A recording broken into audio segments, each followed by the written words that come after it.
Excel Live, bonjour. Un petit tuto rapide pour vous présenter la fonction SUMScience. Fonction SUMScience qui permet d'effectuer des sommes conditionnelles multicritères. Donc, dans un autre tuto, on avait déjà vu la fonction SUMSci. Le principe de fonctionnement est assez proche, mis à part le fait qu'on pourra introduire des critères multiples. Donc les arguments de la fonction seront les suivants.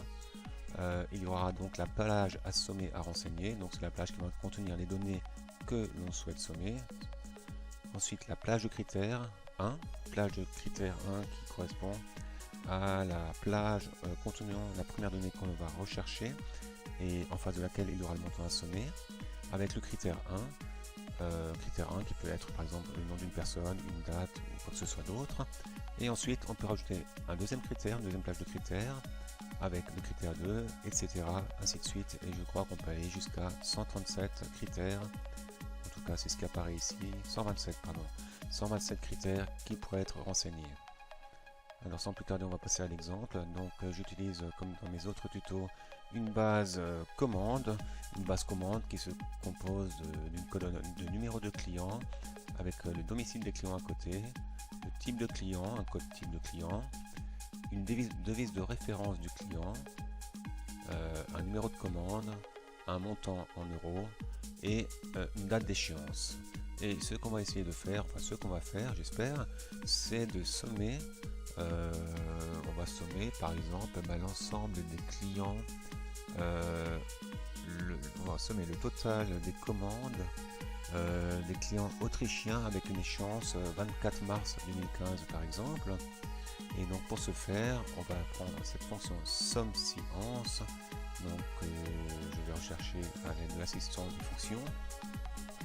Donc comme je l'ai recherché tout à l'heure déjà, elle apparaît directement en haut. Donc SUMScience, en sachant que la plage à sommer qu'il faut renseigner en premier est le montant dans mon exemple. Donc puisqu'on veut sommer le total de tous les clients qui seraient autrichiens.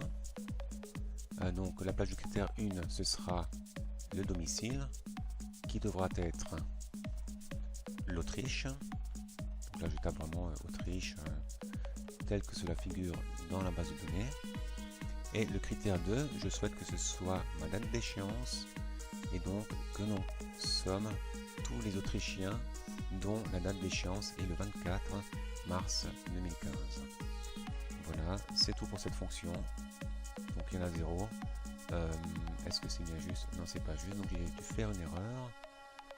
24 mars 2015, Autriche entre guillemets. 24 mars 2015, est-ce qu'il n'accepte pas la date? Ce qui m'étonnerait. Je vais essayer avec des guillemets. Voilà. Donc je vais juste formater la cellule.